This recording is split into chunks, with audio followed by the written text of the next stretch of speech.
Good evening to all of you. कैसे हो आप सभी? मैम हम सब बहुत अच्छे हैं। आप बताइए आप कैसे हो जी? हम भी एकदम बढ़िया है जी। और बताइए लाइफ में क्या चल रहा है? मैम सब बढ़िया बढ़िया चल रहा है, एकदम सब बढ़िया चल रहा है।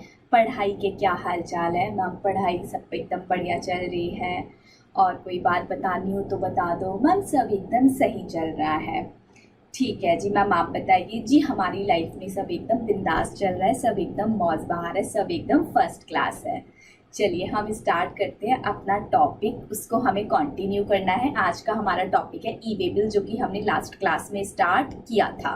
ठीक है जी, ई वे बिल। तो ई वे बिल के बारे में कल मैंने आपको काफ़ी कुछ बताया था, आप सबने नोट किया होगा। हालांकि मेरे सिस्टम में इश्यू था तो वो फाइल करप्ट हो गई, वो फाइल नहीं खुल पा रही है जिसमें कल मैं नोट कर रही थी। तो आई होप आप सबने प्रॉपर नोट किया होगा। जो बच्चा आज की क्लास कर रहा है, प्लीज़ आई एम रिक्वेस्टिंग पहले जाके कल की क्लास कीजिए, वरना आज की क्लास में कुछ नहीं समझ आएगा। ई वे बिल की कल वाली क्लास करना जरूरी है, उसके बाद ही आज की क्लास समझ आएगी।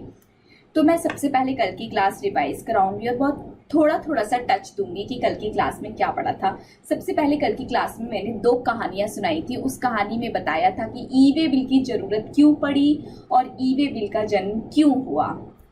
ठीक है जी। इनवॉइस क्यों सफिशिएंट डॉक्यूमेंट नहीं है गुड्स की मूवमेंट के लिए, क्यों ई वे बिल की जरूरत पड़ी। फिर बताया था कन्वेंस किसे कहते हैं, फिर बताया था कि पर्सन इंचार्ज किसे कहते हैं। इतना बताने के बाद मैंने आपको बताया था कि जो ई वे बिल होता है इसको कौन भरता है, कौन बनाता है। तो फिर आप सबने मेरे को बताया था कि मैम जो पर्सन गुड्स की मूवमेंट कॉज करते हैं वो ई वे बिल बनाते हैं। फिर मैंने ई वे बिल के फॉर्म के बारे में बताया था जिसका नाम था जीएसटी ई वे बिल EWB01। उसमें कितने पार्ट होते थे? 2, पार्ट ए और पार्ट बी। पार्ट ए में कौन सी डिटेल होती थी? गुड्स के रिगार्डिंग। पार्ट बी में क्या डिटेल होती थी बताओ चलो मैम? पार्ट बी में डिटेल होती थी कन्वेंस के रिगार्डिंग। ठीक है जी। पार्ट ए भरता जनरली कौन था? सप्लायर और रेसिपिएंट, जो कि गुड्स की मूवमेंट कॉज कर रहे हैं। लेकिन पार्ट बी जनरली कौन भरता था? ट्रांसपोर्टेशन। इतनी बात आप सबको बताई थी। इतनी बात बताने के बाद मैंने आपको ये बताया था कि गुड्स में सप्लाई हो या ना हो ये मैटर नहीं करता, गुड्स में मूवमेंट होनी चाहिए। गुड्स में सप्लाई होगी तो इनवॉइस जा रहा होगा, ई वे बिल भी जाएगा। गुड्स में सप्लाई नहीं होगी, जस्ट मूवमेंट होगी तो डिलीवरी चलान जा रहा होगा, साथ में ई वे बिल भी जाएगा। इतनी बात आप सबको कराई थी मैंने जी मैम। फिर मैंने आपको एक बात बताई थी कि गुड्स की कंसाइनमेंट वैल्यू कितनी होनी चाहिए? 50,000 रुपए से ज्यादा होनी चाहिए, तभी ई वे बिल की जरूरत पड़ेगी। तो कंसाइनमेंट वैल्यू निकालना सीखा था कि इसमें एग्जाम्प्टेड वैल्यू नहीं लेते, सिर्फ और सिर्फ टैक्सेबल वैल्यू लेते हैं, क्योंकि एग्जाम्प्टेड वैल्यू पर ई वे बिल नहीं लगता, एग्जाम्प्टेड गुड्स पर ई वे बिल नहीं लगता। और फिर कंसाइनमेंट वैल्यू कैसे निकाली थी? टैक्सेबल वैल्यू ली थी हमने, यानी कि टैक्सेबल गुड्स की जो भी वैल्यू थी उस पर हमने जीएसटी के टैक्स को मिलाने के बाद, ऐड करने के बाद जो वैल्यू आई थी उस वैल्यू को देखा था, क्या ये वैल्यू 50,000 से ज्यादा है? जी मैम यही किया था। तो अगर कंसाइनमेंट वैल्यू 50,000 से ज्यादा होती है तो ई वे बिल लगता है, अदरवाइज ई वे बिल नहीं लगता। लेकिन हमने 2 एक्सेप्शंस पढ़े थे, जल्दी से मैसेज करके बताइए कौन कौन से 2 एक्सेप्शंस थे कि जहां पर वैल्यू 50,000 से भी कम है पर ई वे बिल तो वहां भी लगेगा। पहला एक्सेप्शन था कि अगर गुड्स प्रिंसिपल से जॉब वर्कर को जा रहे हैं और प्रिंसिपल और जॉब वर्कर दोनों ही अलग अलग स्टेट में रहते हैं, तो उस केस में मैम ई वे बिल लगेगा ही लगेगा। दूसरा केस था हैंडीक्राफ्ट गुड्स का, कि हैंडीक्राफ्ट गुड्स हैं, एक जगह से दूसरी जगह सेल हो रहे हैं और 2 डिफरेंट स्टेट में ये घटना घटित हो रही है, तो वैल्यू कुछ भी हो ई वे बिल लगेगा। ठीक है जी। इसको कराने के बाद मैंने आपको कराया था कि अगर वैल्यू 50,000 से ज्यादा हो तो क्या सभी केस में ई वे बिल लगता है क्या? तो आपने कहा था नो नो नो, कुछ एक्सेप्शंस होते हैं। कितने होते हैं? 10 से 12 होते हैं, बाद में उनको पढ़ेंगे, उसके बारे में नहीं बताया था। इतना बताने के बाद मैंने आपको क्या पढ़ाया था कि जो ई वे बिल का पोर्टल होता है ये भी एक सेपरेट पोर्टल होता है। उस पोर्टल पर सिर्फ और सिर्फ ई वे बिल का काम किया जाता है। जैसे जीएसटी का पोर्टल होता है जिसपे हम जीएसटी की रिटर्न फाइलिंग करते हैं, सिमिलरली ई वे बिल का पोर्टल होता है, उस पर सभी काम कैसे होते हैं? ई वे बिल वाले सभी काम किए जाते हैं। ठीक है जी। उस पोर्टल को मेंटेन कौन करता था? मैम एनआईसी मेंटेन करती थी, नेशनल इंफॉर्मेटिक सेंटर जिसको बोला जाता था, वो ई वे बिल के पोर्टल को मेंटेन करती थी। इसके बाद मैंने आपको बताया था कि ई वे बिल के 2 पार्ट्स होते हैं, पार्ट 1 पार्ट 2। पार्ट 1 से ई वे बिल का क्या होता है मैम? पार्ट 1 भरने के बाद ई वे बिल का जस्ट इनिशिएशन होता है, लेकिन पार्ट 2 फिलअप हो जाने के बाद क्या होता है? ई वे बिल जनरेट हो जाता है। पार्ट ए भरने के बाद पार्ट ए कितने दिन तक वैलिड रहेगा मैम? 15 डेज तक वैलिड रहता था। पार्ट बी भरने के बाद कितने दिन तक वैलिड रहेगा मैम? वो डिपेंड करता था कि डिस्टेंस कितनी है। अगर नॉर्मल व्हीकल की बात की जाए तो वहां पर 100 किलोमीटर के लिए एक दिन मिलता था और वो एक दिन खत्म होता था अगले दिन में रात को 12 बजे तक। लेकिन अगर हम बात करें ओवर डायमेंशनल की या फिर एमएमटी मल्टी मॉडल ट्रांसपोर्टेशन की, जिसमें एक व्हीकल सी रूट वाला भी इन्वॉल्व होता था, वेसल भी इन्वॉल्व होता था, उस दोनों ही केस में 20 किलोमीटर पर डे आपको दिया गया है कि 20 किलोमीटर तक की डिस्टेंस आप एक दिन में तय करोगे और ये एक दिन भी खत्म होगा अगले दिन में रात को 12 बजे। इतनी बात सबको समझ आई कि नहीं जी मैम? इतनी बात समझ आई। इसके ऊपर मैंने काफ़ी सारे आपको एग्जाम्पल्स भी कराए थे, तो कृपया करके जिन्होंने लास्ट क्लास नहीं की हो वो कृपया करके पहले लास्ट क्लास देखें, उसके बाद ही आज की क्लास समझ आएगी, वरना तो आज की क्लास नहीं समझ आएगी। फिर हमने किए थे कुछ डॉक्यूमेंट की जब भी कोई जब भी कोई ट्रांसपोर्टर है वो ई वे बिल लेके जा रहा है, वो क्या सिर्फ ई वे बिल नहीं लेके जाएगा, कुछ अदर डॉक्यूमेंट और डिवाइसेस भी थे जो कि ले जाना मैंडेटरी है। जी हाँ थे, बताइए कौन से? इनवॉइस हो सकता है अगर सप्लाई हुई है तो विद इन इंडिया, अगर सप्लाई नहीं हुई है तो बताइए उस केस में क्या लगेगा? डिलीवरी चालान। या फिर अगर गुड्स आपने इंपोर्ट किए हैं तो आपके पास कौन सा डॉक्यूमेंट होगा? Bill of entry. ये सभी बेसिक डॉक्यूमेंट तो आपके पास होने ही चाहिए, जो भी केस आपके ऊपर लगेगा उस केस वाला डॉक्यूमेंट आपके पास होना चाहिए। प्लस एडिशनल डॉक्यूमेंट में आपके पास एक ई वे बिल होना चाहिए हर केस में। प्लस कुछ केसेस में डिवाइस की भी जरूरत पड़ेगी, लेकिन डिवाइस उन्हीं केस में चाहिएगा जहां पर केसेस नोटिफाइड किए गए होंगे गवर्नमेंट के द्वारा। RFID उस डिवाइस का नाम था, लेकिन आज तक के केस में कोई भी केस नोटिफाई नहीं किया गया जिनको RFID की जरूरत पड़े। ठीक है जी, इतनी बात आपको समझ आ गई? जी मैम इतनी बात समझ आ गई। चलिए, इतनी बात मैंने कल आपसे डिस्कस की थी, इसमें छोटी छोटी एक दो बातें रह गई होंगी, जैसे कि पार्टी कितनी होती है, तो सप्लायर होता है, रेसिपिएंट होता है, ट्रांसपोर्टर होता है, ऑफिसर होता है। फिर और क्या बातें बताई थी छोटी छोटी की? ऑफिसर होता है वो आपसे ई वे बिल मांगेगा, बोलेगा लाओ ई वे बिल दिखाओ, वो ई वे बिल चेक करेगा। क्या फिर वो ई वे बिल चेक करने के बाद आपके कन्वींस का फिजिकल वेरिफिकेशन कर सकता है? जी बिल्कुल कर सकता है, उसके पास सारे राइट्स हैं। अगर उसको लगेगा कि ये दोनों चीजें आपस में मैच नहीं कर रही, ई वे बिल कुछ और बोल रहा है, व्हीकल के अंदर गुड्स कुछ और है, तो वो चाहेगा तो आपके व्हीकल को सीज्ड कर लेगा। फिर पेनल्टी प्रोसिक्यूशन वगैरह स्टार्ट हो जाएगा। वो सेक्शन नंबर 129 है। हालांकि ना वो सीए इंटरमीडिएट के सिलेबस में, ना ही वो सीएमए इंटरमीडिएट के सिलेबस में है, लेकिन सीए फाइनल के स्टूडेंट्स के केस में फिर सेक्शन नंबर 129 एप्लीकेबल हो जाता है और फिर कुछ फाइन एंड पेनल्टीज लग जाते हैं। जो फाइन एंड पेनल्टीज वो नॉर्मल पढ़ते हैं सेक्शन 129 में, वही फाइन एंड पेनल्टीज यहाँ पर भी एप्लीकेबल हो जाते हैं। चलिए, इतना आपको मैंने करा दिया था, ये अब हमने रिवीजन भी कर लिया। चलो मैं एक बात अब आपसे शेयर करती हूँ। जी मैम कीजिए ना। चलिए, अब हम एक बात आपसे डिस्कस करेंगे और वो बात कुछ इस तरह से है कि आप सभी जानते हो ये जो ट्रक वाले भैया हैं इनको हमने क्या बोला था? बताइए, जल्दी मैसेज कीजिए। मैम पर्सन इन चार्ज बोला था। क्या बोला था? Person in charge.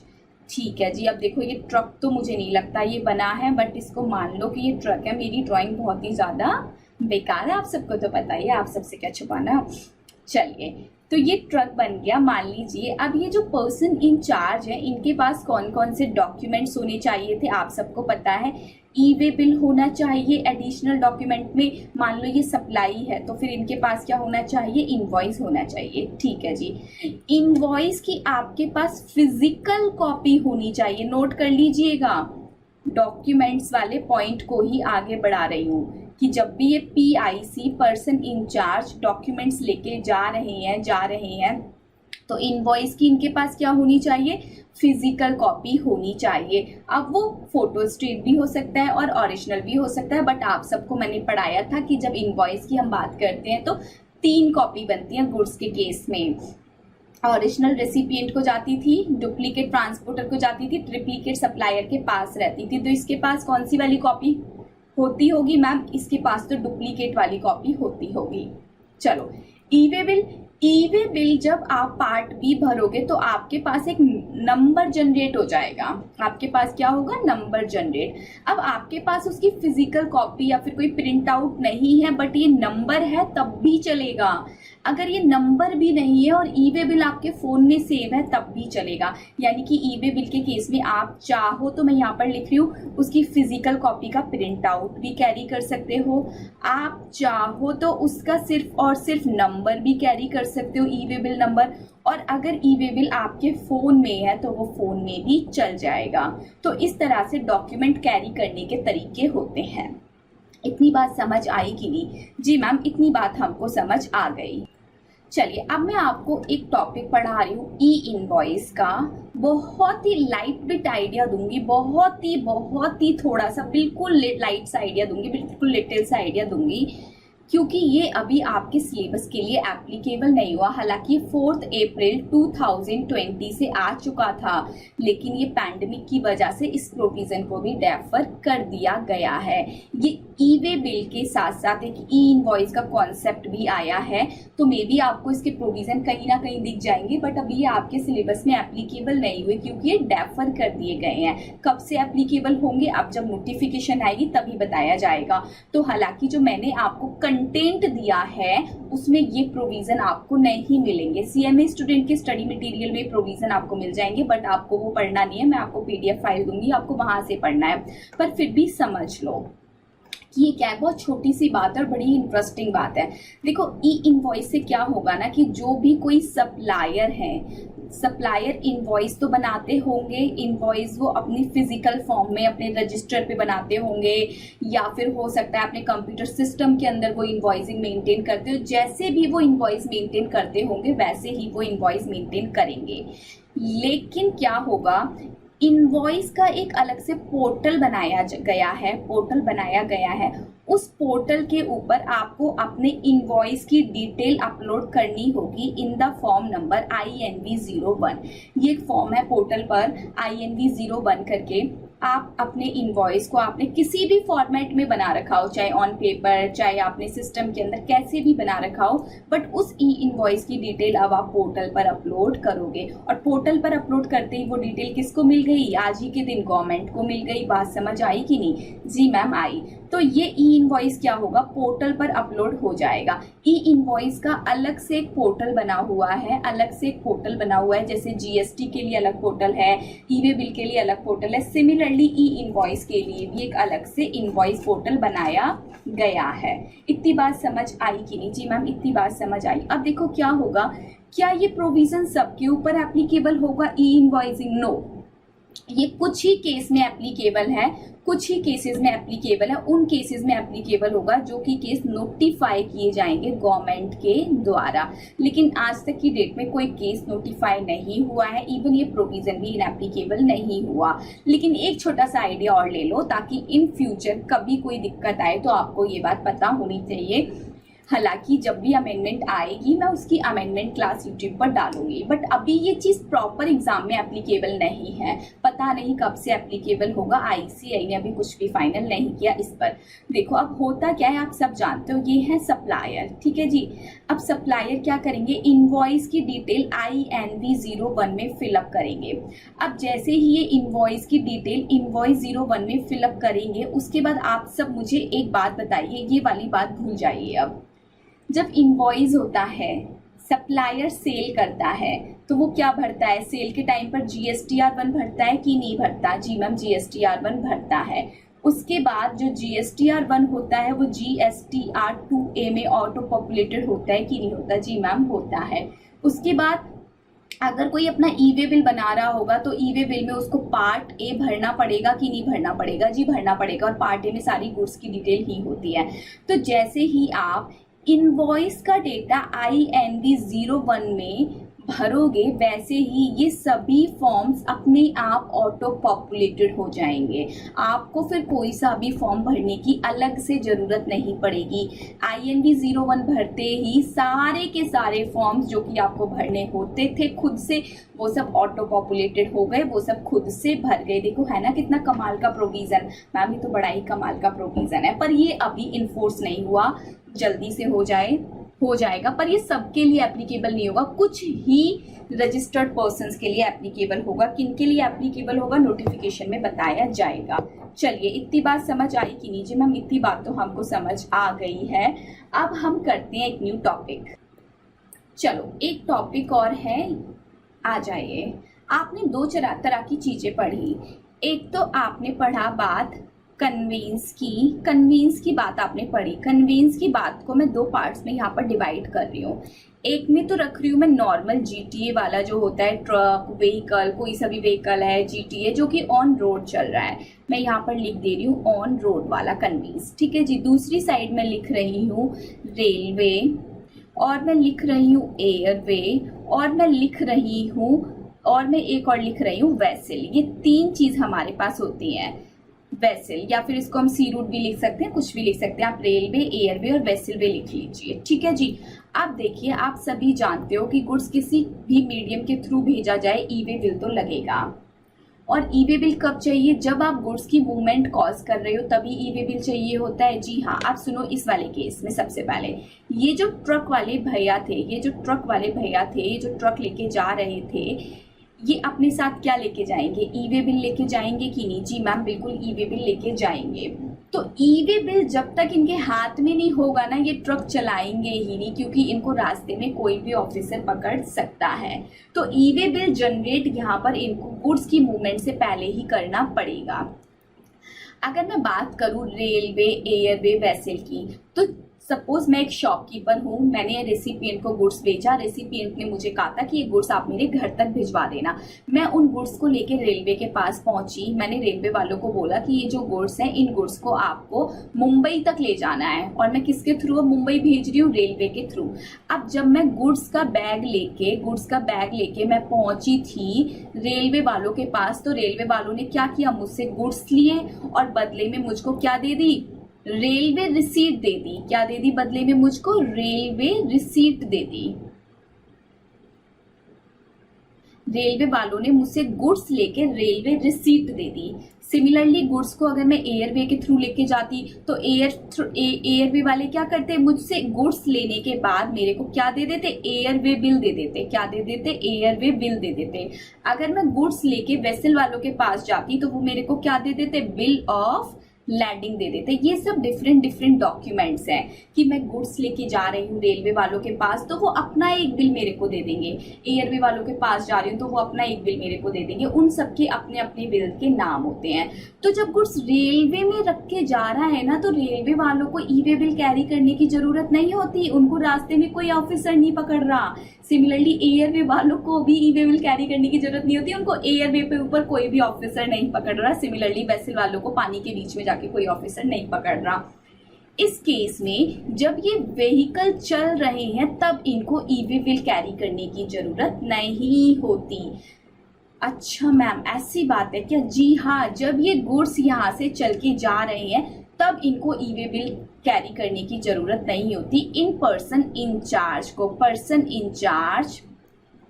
को ई वे बिल कैरी करने की जरूरत नहीं होती। नॉट रिक्वायर्ड, लिख लो यहाँ पर, not required to carry E way bill, इनको कैरी करने की जरूरत नहीं होती। लेकिन जब ये गुड्स लेके, सपोज रेलवे वाले गुड्स लेके मुंबई स्टेशन पर पहुंच गए, अब मुंबई में जो रेसिपिएंट होगा वो गुड्स छुड़ाने आएगा कि नहीं आएगा? जी आएगा। तो एक तो वो रेलवे रिसीट लेके आएगा, प्लस वो ई वे बिल लेके आएगा, क्योंकि अगर उसके हाथ में ई वे बिल नहीं होगा तो रेलवे वाला रेसिपिएंट को गुड्स हैंड ओवर नहीं करेगा। तो यहाँ पर आप क्या पढ़ोगे इन तीन केस में कि जो ई वे बिल है वो आपको at the time of movement नहीं चाहिए, बट जब आप गुड्स की डिलीवरी ले रहे हो तब आपको ई वे बिल चाहिए। अगर आप वहां पर ई वे बिल शो नहीं करोगे तो फिर वो आपको गुड्स की डिलीवरी नहीं देगा। लेकिन अगर मैं बात करूं रोड की, तो फिर at the time of movement आपको ई वे बिल कैरी करना है। आप ई वे बिल को कैरी किए बिना रोड पर नहीं चल सकते। आई होप आपको ये सिचुएशन बहुत अच्छे से समझ आई होगी, आपको क्लियर हुई होगी। चलो थोड़ा सा और आगे बढ़ जाते हैं, एक केस करते हैं।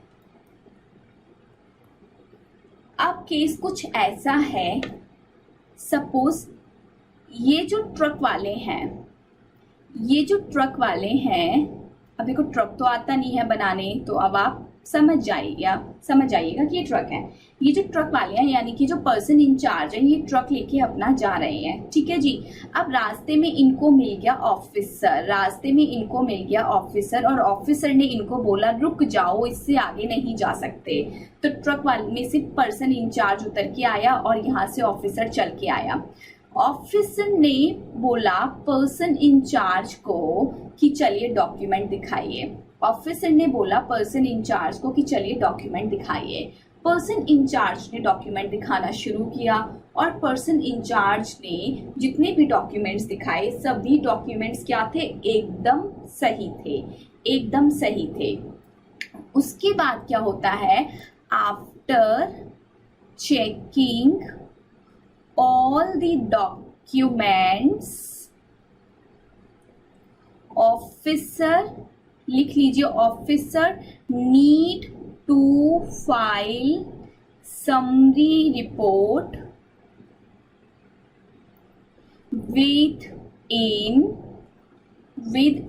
24 hours। 24 आवर्स के अंदर ऑफिसर को एक समरी रिपोर्ट फाइल करनी होगी गवर्नमेंट को। किसको फाइल करेंगे ये समरी रिपोर्ट? गवर्नमेंट को फाइल करेंगे, ठीक है जी। और कितने घंटे के अंदर करेंगे? 24 घंटे के अंदर करेंगे।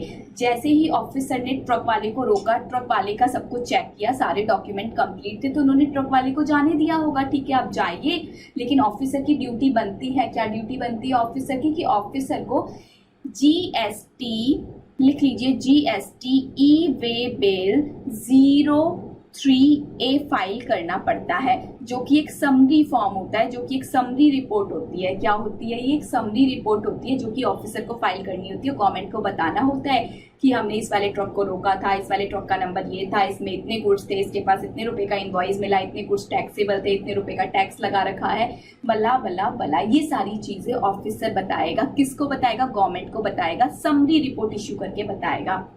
मैम समरी रिपोर्ट तो इशू कर दी, क्या कभी इसको फाइनल रिपोर्ट नहीं इशू करनी पड़ेगी? जी बिल्कुल, ये फाइनल रिपोर्ट इशू करेगा जब इसने चेकिंग की वहां से 3 डेज के अंदर। और ये जो फाइनल रिपोर्ट इशू की जाती है, ये की जाती है GST ई वे बिल 03B के अंदर। ये फॉर्म नंबर मत याद रखना, ना याद रहे तब भी चलेगा, बस ये याद रखना कि ये जो ऑफिसर है, ऑफिसर ने ट्रक को रोका और ऑफिसर ने ट्रक की क्या की? चेकिंग की। ट्रक वाले को बोला चल सभी डॉक्यूमेंट्स दिखा। ऑफिसर ने देखना शुरू किया, अच्छा ई वे बिल है, टिक, अच्छा इनवॉइस है, टिक, अच्छा ये वाला डॉक्यूमेंट है, टिक। फिर ट्रक वाले को बोला चलो अब आप यहाँ से बाय बाय हो जाइए। फिर ऑफिसर के ऊपर रिस्पॉन्सिबिलिटी आ गई कि अब ऑफिसर को क्या करना होगा? गवर्नमेंट को समरी रिपोर्ट भेजना होगा, GST ई वे बिल 03A में भेजना होगा, लेकिन 24 आवर के अंदर भेजना होगा। इतना ही नहीं, वो तो आपने समरी रिपोर्ट भेजा था, फाइनल रिपोर्ट का टाइम है 3 डेज के अंदर गवर्नमेंट को फाइनल रिपोर्ट भेजो, फुल डिटेल गवर्नमेंट को बताओ। चलो ये तो इतनी सी बात थी। एक केस और बताती हूँ आपको, हालांकि वो आपके लिए इतना इम्पोर्टेंट नहीं है, फिर भी आपको पता होना चाहिए। अभी कोई भी पूछ ले, घर में ही कोई पूछ ले, किसी के पापा का पेरेंट, किसी के आप में से किसी के पापा का, किसी के पेरेंट्स का कोई बिजनेस हो जिसमें ई वे बिल की जरूरत हो, वो गुड्स को एक जगह से दूसरी जगह भेजते हैं, तो जनरली ऐसे क्वेश्चन पूछ लेते हैं जब उन्हें पता होता है ना हमारे बच्चे या हमारी बच्ची CA कर रही है, तो बहुत पूछते हैं। बिलीव मी, मेरे से तो बहुत पूछे जाते थे। चलिए अब मैं स्टार्ट करती हूँ। एक अलग सा केस है, आपको समझ आएगा। ये वही अपने ट्रांसपोर्टर वाले हैं, इनका एक ट्रक था जो कि ये ट्रक लेके जा रहे थे, ठीक है जी। ये ट्रक लेके जा रहे थे, इस ट्रक में गुड्स थे, ये पर्सन इंचार्ज हैं। अब इनको रास्ते में मिल गया ऑफिसर, ऑफिसर ने इनको रोक लिया, इनसे बोला पर्सन इंचार्ज इधर आइए। पर्सन इंचार्ज उतर के आ गए, इधर ऑफिसर भी आके इधर ही खड़े हो गए। ऑफिसर ने बोला चलिए डॉक्यूमेंट्स दिखाइए, पर्सन इंचार्ज को बोला चलिए डॉक्यूमेंट्स दिखाइए। पर्सन इंचार्ज ने डॉक्यूमेंट्स दिए।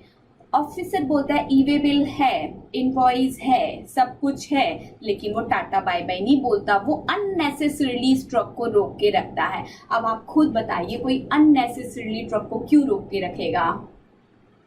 समझ गए ना? कुछ मिल जाए, चंदा ही मिल जाए, कुछ तो मिल जाए। तो बेसिकली ऑफिसर ने, हालांकि GST के ऑफिसर्स बहुत रेयर ही हो कि ऐसा कोई करे, ऐसे नहीं करते हैं, GST के ऑफिसर्स ऐसे तो नहीं है, बट कुछ भी हो सकता है, इंसान इंसान ही होता है, ठीक है जी, और सब तरह के इंसान दुनिया में होते हैं। तो लॉ मेकर ने लॉ को फुल्ली ड्राफ्ट किया और उसमें लिखा अगर अननेसेसरी ऑफिसर ने पर्सन इंचार्ज को रोका, उसके कन्वींस को रोका, जबकि सिचुएशन रोकने वाली थी नहीं, बाय बाय बोलने वाली थी क्योंकि सारे डॉक्यूमेंट्स उसके पास थे, तो इस केस में पर्सन इंचार्ज के हाथ में पावर है कि अगर अननेसेसरीली ट्रक को 30 मिनट से ज़्यादा रोका है, 30 मिनट से ज़्यादा अननेसेसरीली 30 मिनट से ज़्यादा ट्रक को रोका है, तो पर्सन इंचार्ज क्या करेगा, GST ई वे बिल 04 नाम का एक फॉर्म फिल करके ये कंप्लेन गवर्नमेंट को कर सकता है कि देखो ये वाला कमिश्नर है, ये वाला GST ऑफिसर है, इसने मेरे को अननेसेसरीली रोक के रखा है, ये मेरे को निकलने नहीं दे रहा। तो हालांकि एक सेफ गार्ड है जो कि PIC के पास अवेलेबल है। चलो ये टॉपिक भी अब हमारा खत्म। अब देखो ई वे बिल अब हमारा धीरे धीरे खत्म होता जा रहा है। अब मैं क्या करूंगी, थोड़ी सी देर में आपको इसकी डॉक्यूमेंट्री फाइल है वहां से अंडरलाइन कराना शुरू कर दूंगी। हालांकि आपको पूरा समझ अब आ गया होगा बहुत बढ़िया से, ऐसा मैं मानती हूँ। चलिए आ जाइए, आप एक चीज और डिस्कस कर लेते हैं। ठीक है जी मैम, चलो ये है ट्रांसपोर्टर वाले, ये है ट्रांसपोर्टर वाले, ठीक है जी, जी मैम, ये है ट्रांसपोर्टर वाले। पर्सन इंचार्ज इस ट्रक को लेके जा रहे थे। इस ट्रक को कौन लेके जा रहा था, पर्सन इंचार्ज इस ट्रक को लेके जा रहे थे। क्या ये अपने साथ ई वे बिल कैरी करेंगे, जी मैम, इनको ई वे बिल चाहिए ही होगा। चलो ये तो अब आपको बहुत अच्छे से पता है, बट जो मेरा केस है वो थोड़ा सा डिफरेंट है, ठीक है जी।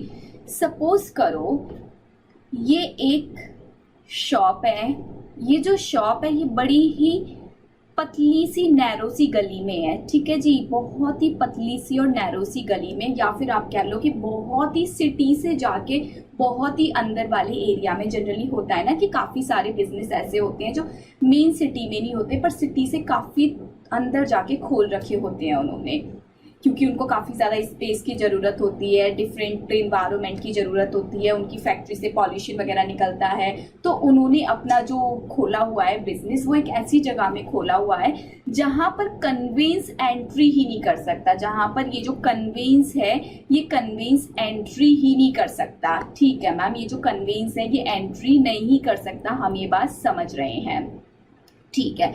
तो उस केस में क्या होगा, देखो सबसे पहले तो माल शॉप पर पड़ा हुआ है, गुड्स शॉप पर पड़े हुए हैं और शॉप इस वाले एरिया में है और इस वाले एरिया में ये कन्वेंस एंट्री नहीं कर सकता, ठीक है जी। अब गुड्स किस में डालने हैं, ट्रांसपोर्टेशन में डालने हैं, यहाँ पर डालने हैं जो कि इस एरिया से बाहर खड़ा है। कितनी बाहर है अभी बताऊंगी। एक तो आपको ये केस समझ आया कि जो ट्रक वाला है वो हमारे घर के एरिया में, आई मीन हमारे शॉप के एरिया में नहीं आ सकता, हमको खुद ही शॉप उसके ट्रक तक लेके जाना है। या फिर ये हो सकता है कि ये जो ट्रांसपोर्टर वाला है ये बोलेगा कि मेरे एरिया में आप गुड्स लेके आइए, मैं गुड्स का जो मूवमेंट करूंगा वो अपने एरिया से ही शुरू करूंगा, मैं गुड्स लेने के लिए आपके एरिया में नहीं आऊंगा क्योंकि वो एरिया अच्छा नहीं है, वहां पर मेरा ट्रक एंट्री नहीं कर पाएगा।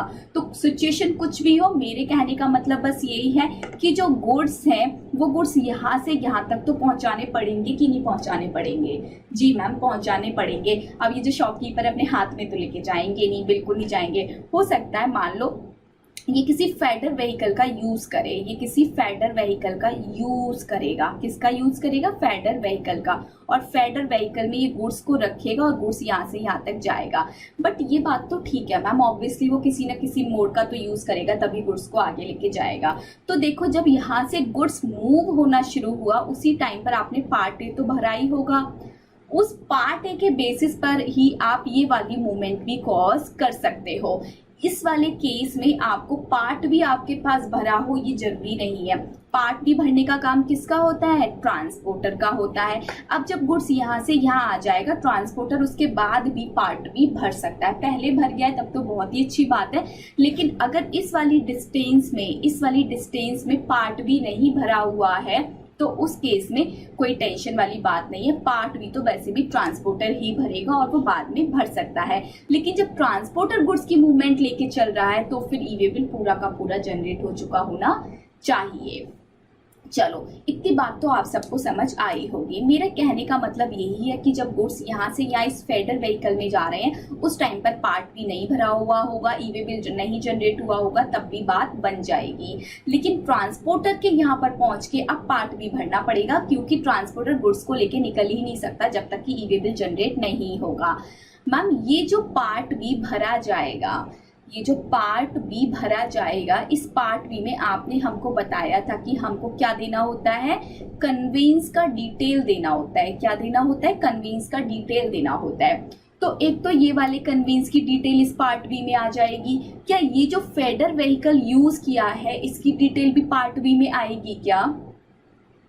दो चीजें आपके सामने आ गई कि एक तो आपको पार्ट बी इस वाली मूवमेंट पर भरने की जरूरत नहीं है। दूसरी बात, ये जो फेडर व्हीकल है इसकी डिटेल आपको पार्ट बी में दिखाने की जरूरत भी नहीं है।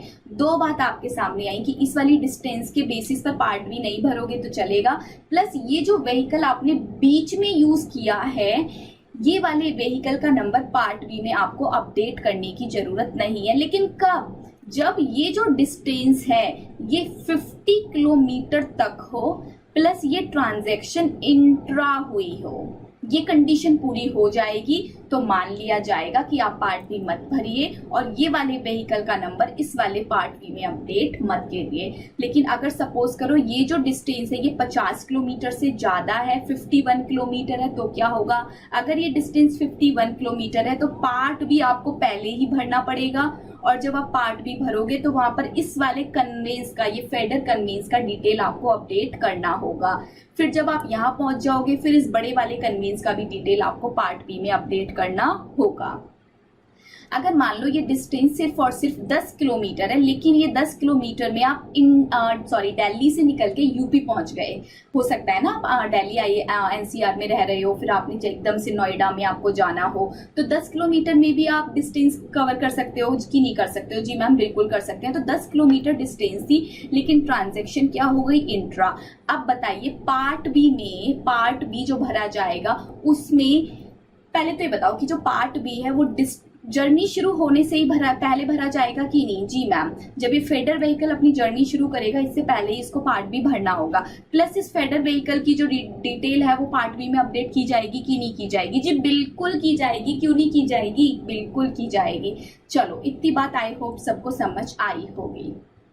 जी मैम, इतनी बात तो हमको समझ आ गई। इसी तरह से ये केस भी हो सकता है। सुनो केस नंबर 2। केस नंबर 2 में मैं क्या बताना चाहती हूँ, ये जो ट्रक वाले थे ये अपना सामान लेके जा रहे हैं, ठीक है जी, ये अपना सामान लेके जा रहे हैं। अब रेसिपिएंट का जो घर है, रेसिपिएंट को जहाँ पर डिलीवरी चाहिए, ये जगह बहुत ही नैरो है। ये ट्रक यहाँ आ तो गया लेकिन यहीं पे आके रुक गया, इसके आगे ये जा ही नहीं सकता क्योंकि ये जो रूट है बहुत ही ज्यादा नैरो है। ये ट्रक यहाँ से एंट्री ले ही नहीं सकता। अब आप सब मुझे बताइए क्या होगा? फिर से मैम इस वाली डिस्टेंस के बीच में एक फेडर व्हीकल यूज किया जाएगा। जी बिल्कुल किया जाएगा। तो जब फेडर व्हीकल जो यूज किया जा रहा है, क्या उस फेडर व्हीकल की डिटेल पार्ट बी में अपलोड करनी चाहिए? तो वही हमें देखना पड़ेगा। अगर ये डिस्टेंस अप टू 50 किलोमीटर है प्लस इंट्रा ट्रांजैक्शन है, यानी कि दिल्ली टू दिल्ली है, यूपी टू यूपी है, स्टेट क्रॉस नहीं हुआ हो, तो उस केस में आपको फेडर व्हीकल की डिटेल अपडेट करने की जरूरत नहीं है। अपडेशन नॉट रिक्वायर्ड, लिख लीजिए, अपडेशन नॉट रिक्वायर्ड। इस केस में आपको अपडेट करने की जरूरत नहीं है। चलो, ये चीज समझ आई कि नहीं? जी मैम, इतनी बात समझ आ गई। केस नंबर 3 मेरे साथ डिस्कस करेंगे आप सभी। हुआ क्या, ये मोटर व्हीकल है। मैं बार बार डिफरेंट तरह से कोशिश करती हूँ कि अब तो अच्छा बन जाए, बट ये अच्छा बन नहीं पाता। अब जानती तो हुई कि रियलिटी क्या है, बट स्टिल कोशिश तो हमें करते रहनी चाहिए कि नहीं करनी चाहिए? बताइए। जी मैम, बिल्कुल करनी चाहिए। चलो, ये ट्रक कभी अच्छा मेरे से बन नहीं सकता। चलिए, ये ट्रक है। ये ट्रक कहाँ पर है?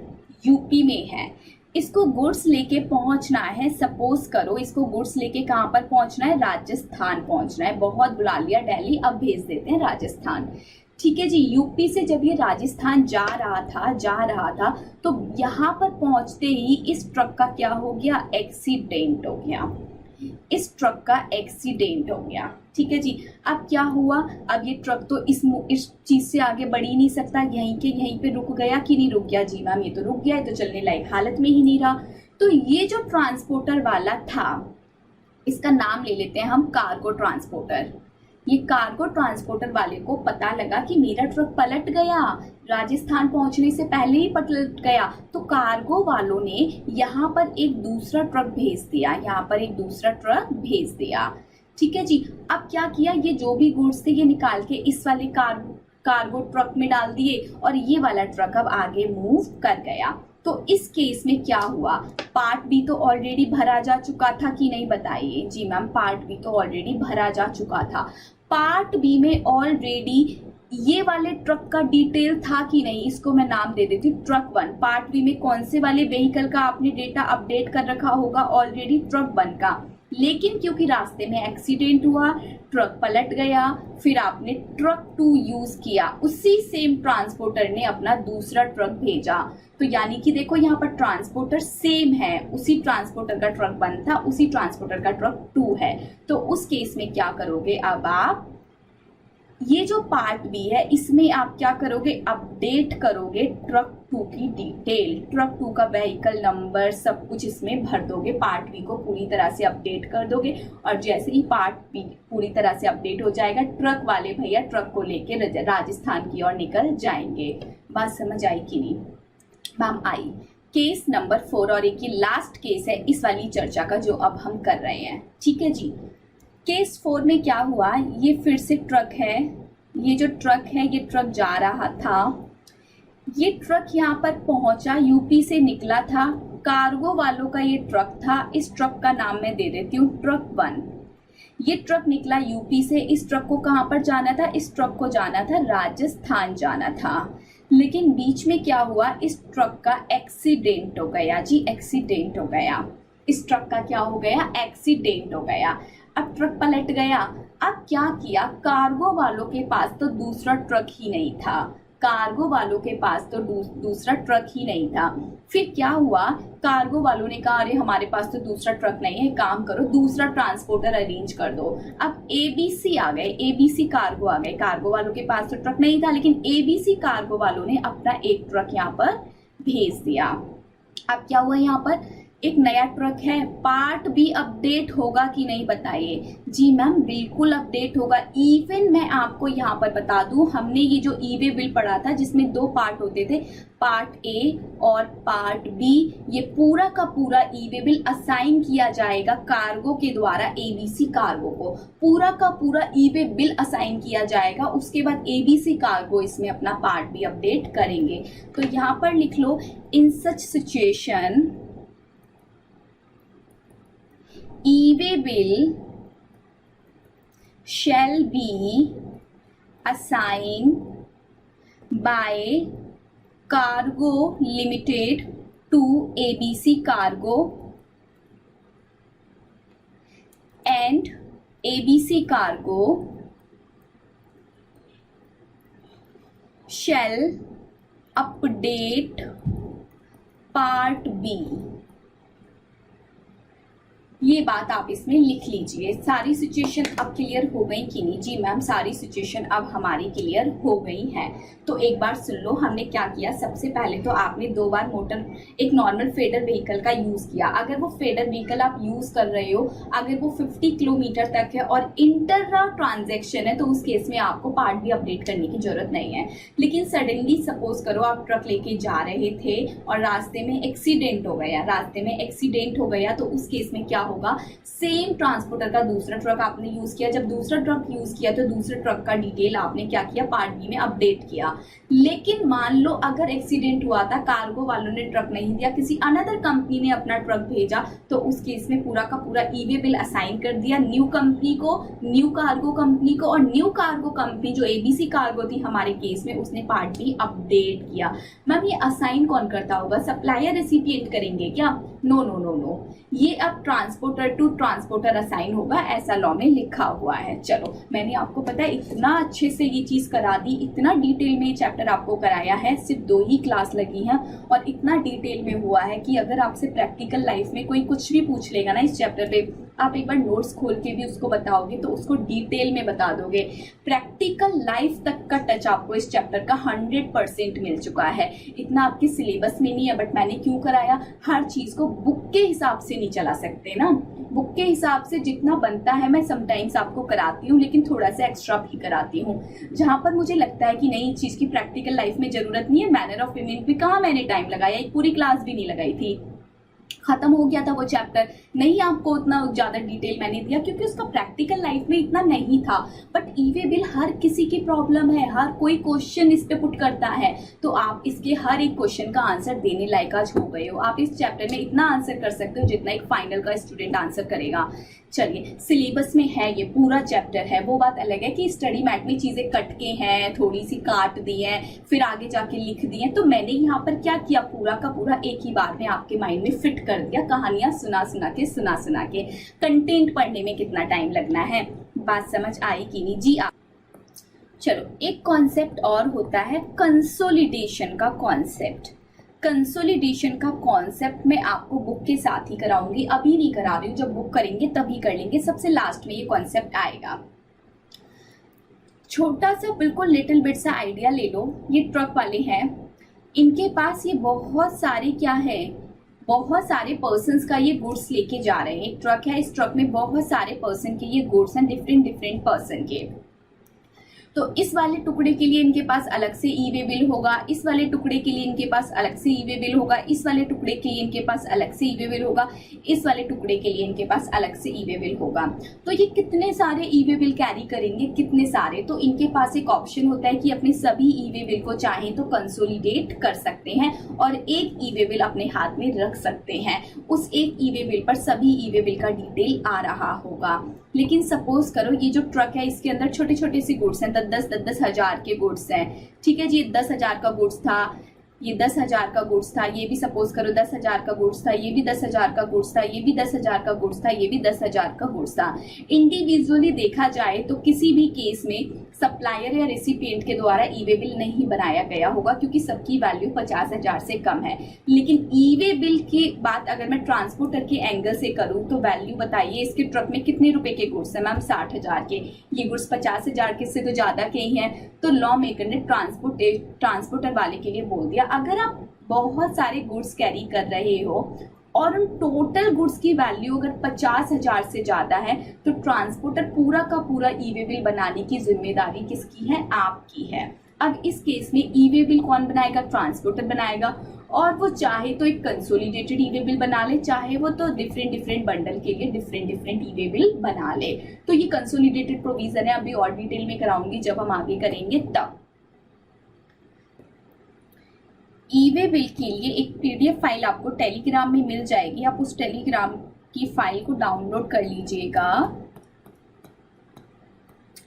ई वे बिल, ठीक है जी, ये चैप्टर है हमारा पूरा ई वे बिल का, बड़ा ही क्यूटी पाई सा चैप्टर है, मुझे तो बहुत ही ज्यादा पसंद है। प्रैक्टिकल लाइफ में बहुत ही मजा आता है इस चैप्टर के लिए, तो क्वेश्चंस के आंसर करने में अगर कोई क्वेश्चन क्वेरी वगैरह करेगा तो आपको भी बड़ा मजा आएगा। प्रैक्टिकल लाइफ आपकी भी शुरू होने ही वाली है, कुछ दिन में आर्टिकलशिप स्टार्ट होने वाली है, बहुत क्वेश्चंस आएंगे आपके सामने।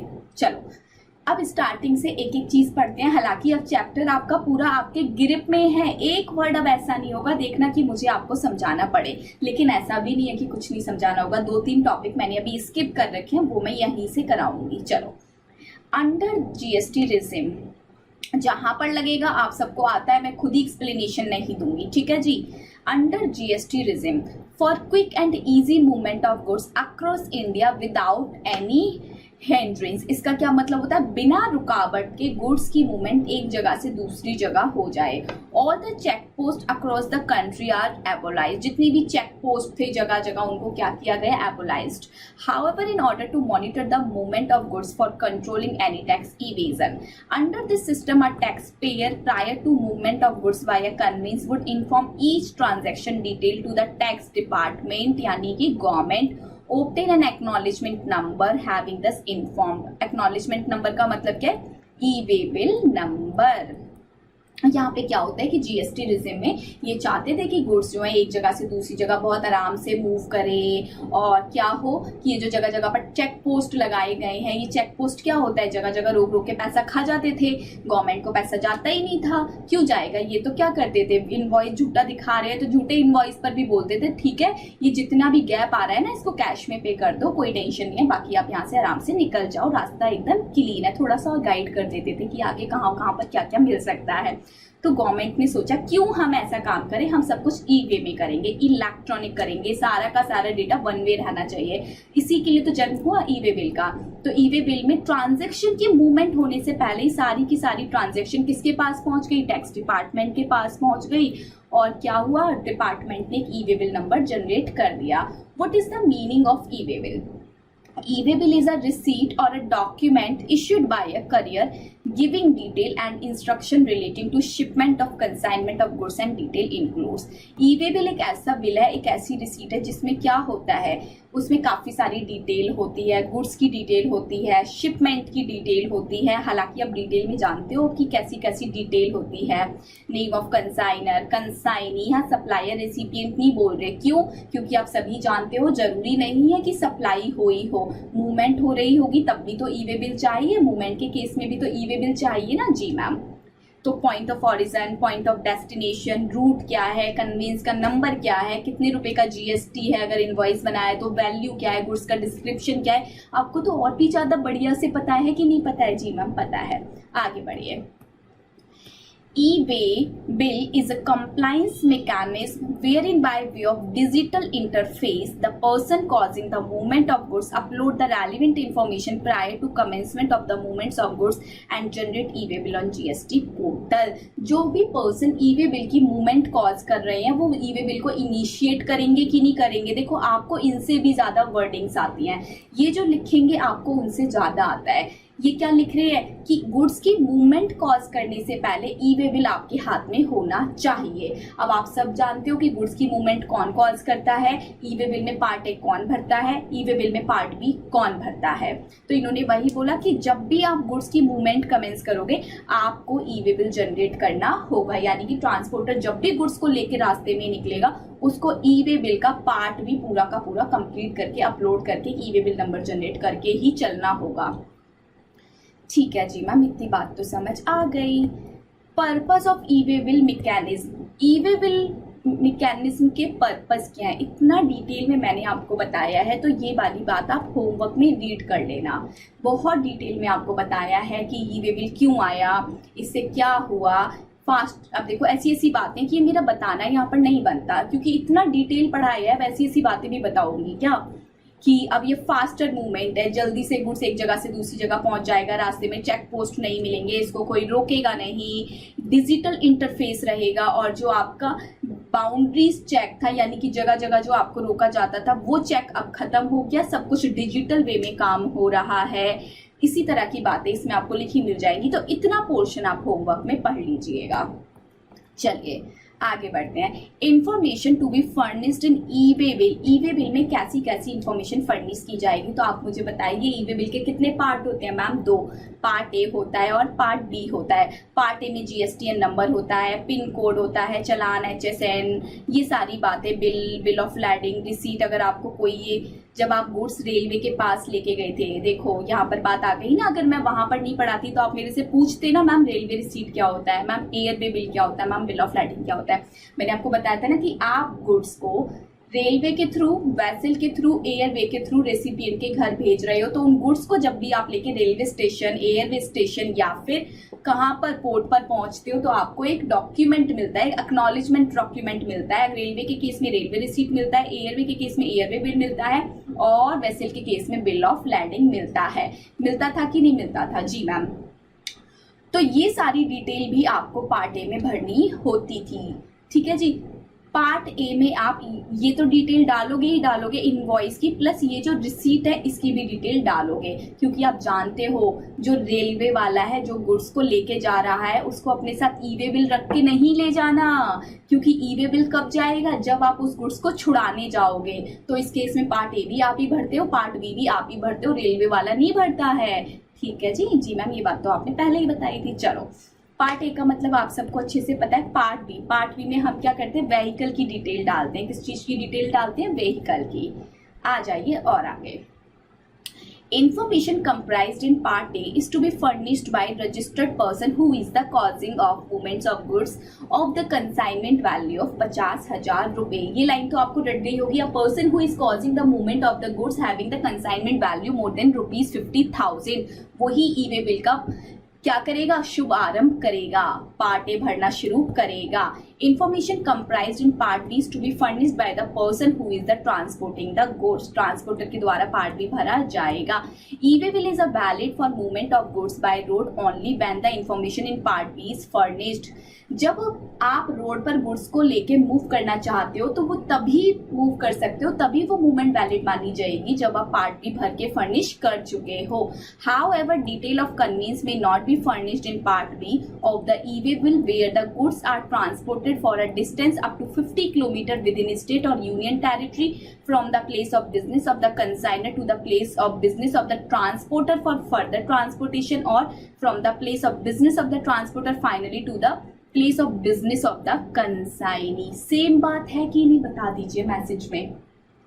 बस मैंने कहानी बना के आपके माइंड में फिट की थी, यहाँ पर ये लाइंस आ गई है। चलो, ये क्या बोल रहे हैं कि जब आप ई वे बिल भर रहे हो तो पार्ट बी तो आपको भरना पड़ेगा, लेकिन मैंने केसेस आपको बना बना के बताए थे। हालांकि ये 2 केसेस है, 2 इनके बाद में आएंगे। मैंने 4 केस आपके साथ एक साथ डिस्कस किए थे कि जब भी आपकी गली छोटी है या फिर कोई भी रीजन है, आपको गुड्स छोटे फीडर व्हीकल को यूज करके ट्रांसपोर्टर तक भेजना है, तो छोटे व्हीकल की डिटेल आप पार्ट बी में अपडेट नहीं करोगे। कब अपडेट नहीं करोगे? जब transaction with in state with in union territory हुई हो, मतलब कि ट्रांजैक्शन इंट्रा हो एंड वो ट्रांजैक्शन 50 किलोमीटर की डिस्टेंस में हुई हो। ठीक है जी। तो उन दोनों केसेस में, यहाँ पर 2 केस आ गए कि इन दोनों ही केस में आपको पार्ट बी में ये छोटे फेडर व्हीकल की रिपोर्ट को अपडेट करने की जरूरत नहीं है। चलो next, situation where E way bill is required to be generated. कि ऐसी कौन कौन सी सिचुएशन आएंगी जहां पर आपको ई वे बिल जनरेट करना पड़ेगा। तो आप सभी ये चीज बहुत अच्छे से जानते हो। देखो, मुझे बता दो मजा आता है कि नहीं आता है ऐसे पढ़ने में?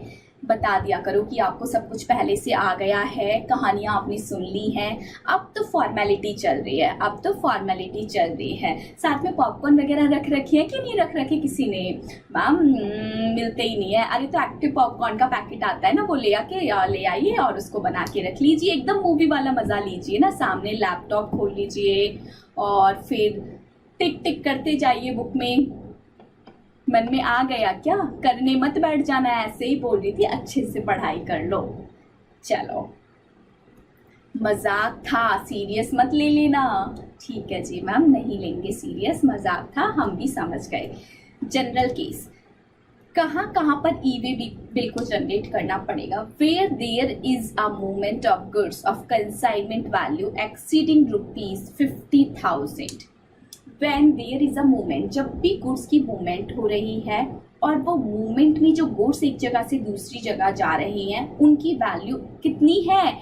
अब एक्सीडिंग 50,000 है तो ई वे बिल लगेगा कि नहीं? जी मैम, तो ई वे बिल लगेगा। अब चाहे वो सप्लाई हो चाहे वो सप्लाई ना हो, चाहे वो सप्लाई ना हो मतलब कि वो मूवमेंट हो रही हो, और due to inverse supply from an unregistered person, चाहे वो कोई भी पर्सन खरीद रहे हो। अब सपोज करो ना, ये सप्लायर है, ये रेसिपिएंट है। रेसिपिएंट गुड्स को क्या कर रहे हैं? खरीद रहे हैं।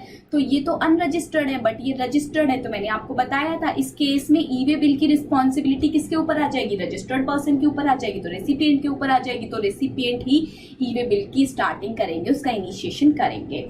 तो ये बात अब आपको याद थी।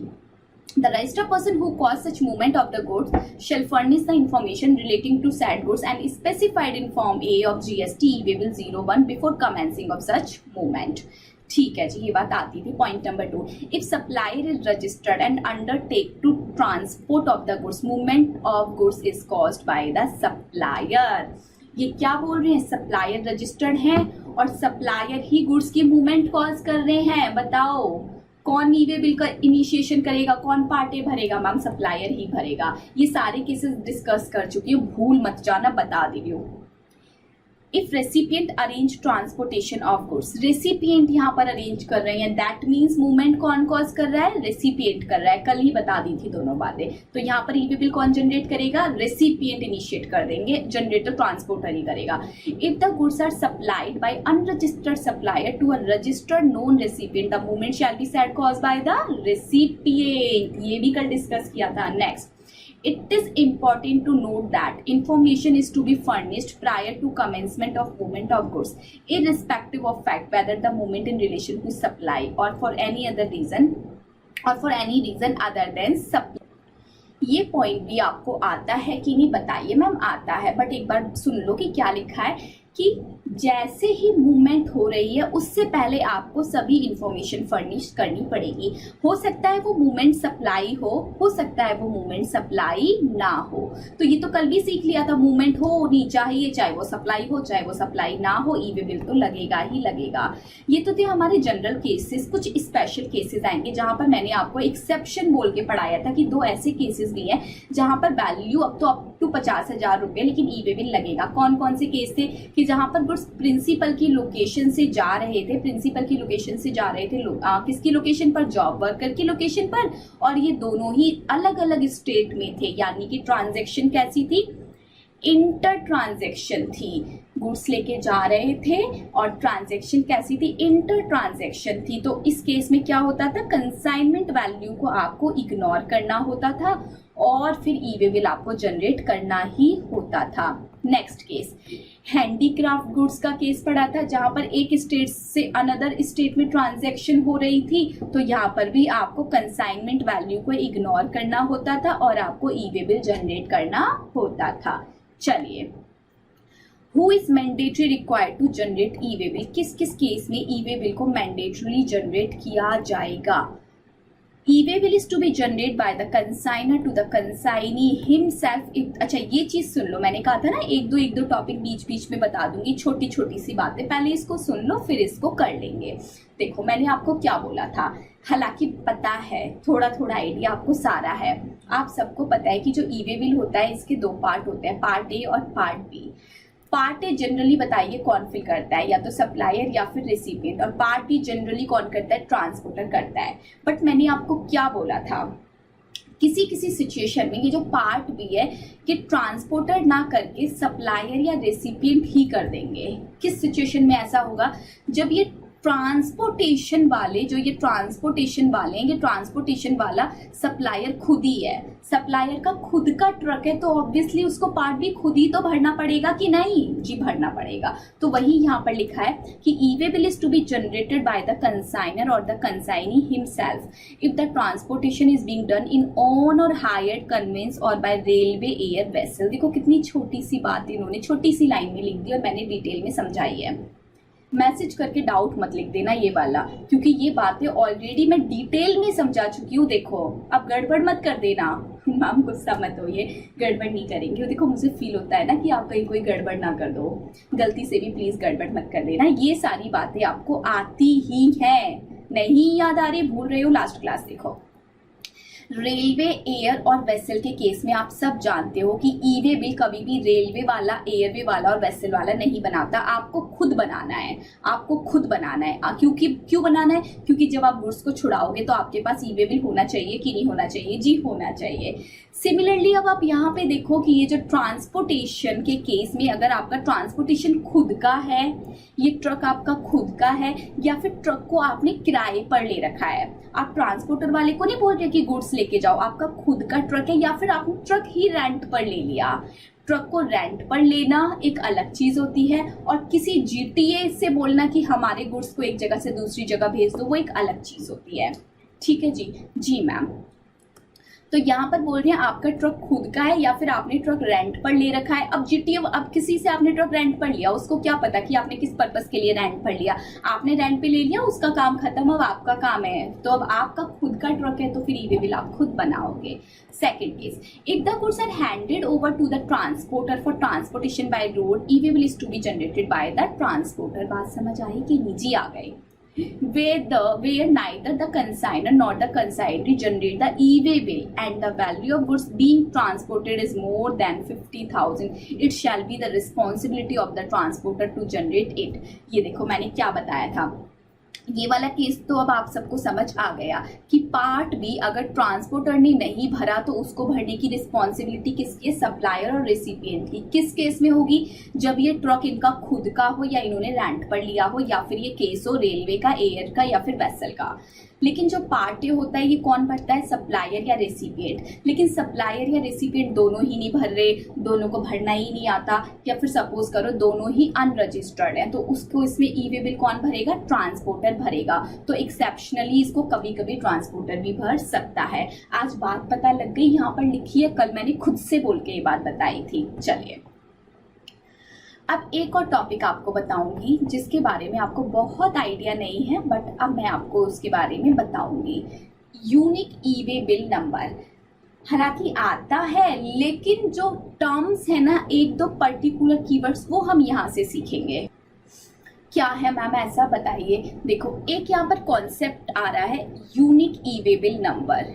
यूनिक ई वे बिल नंबर, मैम ये यूनिक ई वे बिल नंबर क्या है, हम तो नाम ही पहली बार सुन रहे हैं, सेकंड लेक्चर है और आपने ये वर्ड तो कभी बोला ही नहीं। बस कर दी ना बात। इसी बात का तो मेरे को डर रहता है कि ऐसी ऐसी बातों में उलझ मत जाना। चीज़ें आपको आती हैं, बस थोड़ा सा दिमाग लगाने की देर है। मैंने आपको बोला पार्ट ए भरते हैं, पार्ट बी भरते हैं। पार्ट ए से इनिशिएशन होता है, पार्ट बी से बताइए क्या होता है, जनरेशन होता है। जब पार्ट बी आप भर देते हो तो आपको जो नंबर मिलता है, जिसको ई वे बिल नंबर बोलते हैं, जिसको क्या बोलते हैं, ई वे बिल नंबर, उस ई वे बिल नंबर को ही बोलते हैं यूनिक ई वे बिल नंबर। यूनिक ई वे बिल नंबर, मैं आपको ई वे बिल नंबर बोल रही थी इन सिंपल वर्ड्स, लेकिन उसको क्या बोलते हैं, यूनिक ई वे बिल नंबर। यूनिक ई वे बिल नंबर। चलिए जी, तो समझ आ गया ये ई वे बिल नंबर क्या होता है, यूनिक ई वे बिल नंबर क्या होता है। ई वे बिल नंबर ही है जिसको यूनिक ई वे बिल नंबर बोला जाता है। Upon generation of E way bill on the common portal, a E way bill number, E way bill number, a unique E way bill number जिसको EBN बोलते हैं, generated by common portal. जब आप generate कर लेते हो तो फिर आपको क्या मिल जाता है, EBN मिल जाता है। EBN shall be made available to the supplier, recipient and the transporter on common portal। तीनों को ही देखो मैसेज आ गया होगा, जैसे ही ई वे बिल सबमिट किया गया होगा वैसे ही मैसेज तीनों के मोबाइल पर पहुंच गया होगा। सेकंड सुनो, अब ये मैं आपको बताती हूँ, ये वाली बातें आपको नहीं पता थी, यहाँ से पता लग जाएगी। जैसे ही ई वे बिल नंबर जनरेट हुआ, रेसिपिएंट के पास पहुंचा, लॉ ये आशा करता है रेसिपिएंट से कि रेसिपिएंट अगर आप रजिस्टर्ड हो तो आपको कम्युनिकेट करनी होगी अपनी एक्सेप्शन और अपनी rejection on the common portal. इसका मतलब क्या मैम, जैसे कि ये कॉमन पोर्टल है, कॉमन पोर्टल पर ई वे बिल का फॉर्म भर के सबमिट किया। किसने किया, सप्लायर ने किया, रेसिपिएंट ने किया, ट्रांसपोर्टर ने किया, क्या पता गवर्नमेंट को किसने किया, बट ये किया, ठीक है जी। अब गवर्नमेंट रेसिपिएंट को बोलती है, रेसिपिएंट अगर आप रजिस्टर्ड पर्सन हो तो अपनी एक्सेप्शन या फिर रिजेक्शन आप इस कॉमन पोर्टल पर दोगे।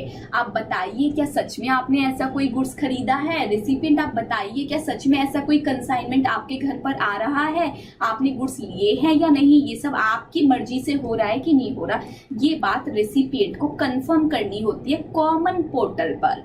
कॉमन पोर्टल पर ही ऑप्शन आता है, रेसिपिएंट के सामने ऑप्शन खुल जाएगा, वहां पर इनको क्लिक करना होता है और बोलना होता है जी हाँ ये मेरा ही कंसाइनमेंट है, और अगर नहीं होता है इनका तो इनको नो बोलना होता है। ठीक है जी मैम, क्या इनको ये काम करने के लिए कोई टाइम मिला है? जी बिल्कुल मिला है। जब इनको एक्सेप्टेंस और रिजेक्शन के बारे में बताना है तो उसके लिए इनके पास टाइम लिमिट है 72 hours of the detail being made available to him on the common portal। जैसे ही ई वे बिल जनरेट हुआ वैसे ही किसके पास मैसेज आया, रेसिपिएंट के पास गया होगा कि नहीं गया होगा जी? गया होगा। तो जैसे ही रेसिपिएंट को पता लगाना उसके 72 घंटों के अंदर अंदर, या फिर time of delivery of goods whichever is earlier, इन दोनों में से जो घटना पहले घटित हो जाए उस घटना तक आप कॉमन पोर्टल पर अपनी एक्सेप्शन और रिजेक्शन दे दो।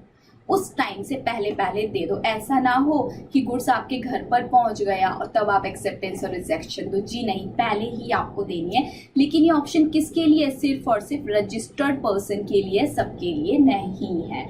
चलिए आगे बढ़ जाऊं? जी मैम, अब आप आगे बढ़ जाइए। तो ऐसी छोटी छोटी बातें जो आपको बीच बीच में देखने को मिल जाएंगी, जो मैंने नहीं पढ़ाई होंगी, एक दो। चलिए, ये वैलिडिटी ई वे बिल की बात करते हैं। आप सभी जानते हो कि जो जनरल केस होता है, ई वे बिल की जो वैलिडिटी की बात हो रही है, यानी कि पार्ट बी की बात कर रहे होंगे, तो पार्ट बी की वैलिडिटी की ये जो बात कर रहे हैं उसके बारे में क्या लिखा है कि जो नॉर्मल व्हीकल्स होते हैं उसके केस में 100 किलोमीटर के लिए आपको मिलता है एक दिन, एवरी 100 किलोमीटर और पार्ट देयर ऑफ के लिए the validity will be additional 1 day from the relevant date. ठीक है जी, आपको एक डे मिल जाता है, और अगर उसका पार्ट है तो उस पार्ट के लिए भी आपको फर्दर एक दिन मिल जाएगा। लेकिन अगर वो हम आपके ओवर डायमेंशनल कार्गो हैं, प्लस इसमें एक अमेंडमेंट आई थी, लिख लो, यहीं पे लिख लो, हालांकि नोट्स में तो लिखवाइए, multi modal transportation having vessel route, यहाँ पे लिख लेना हैविंग वेसल रूट, जिनमें वेसल रूट भी इंक्लूड है, मल्टी मॉडल ट्रांसपोर्टेशन जिनमें वेसल रूट भी इंक्लूड है, और ओवर डायमेंशनल कार्गो। इन दोनों ही केस में जो डिस्टेंस है वो कितनी है? 20 किलोमीटर की डिस्टेंस आपको एक दिन में कवर करनी है, या फिर उसका कोई पार्ट है तो उसके लिए भी आपको एक दिन एडिशनल में मिल जाएगा। अब बात आती है cancellation of E way bill की।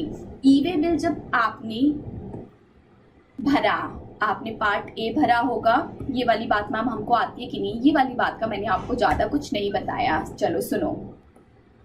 ठीक है जी, तो सुनिए मेरी बात और बढ़ते हैं आगे।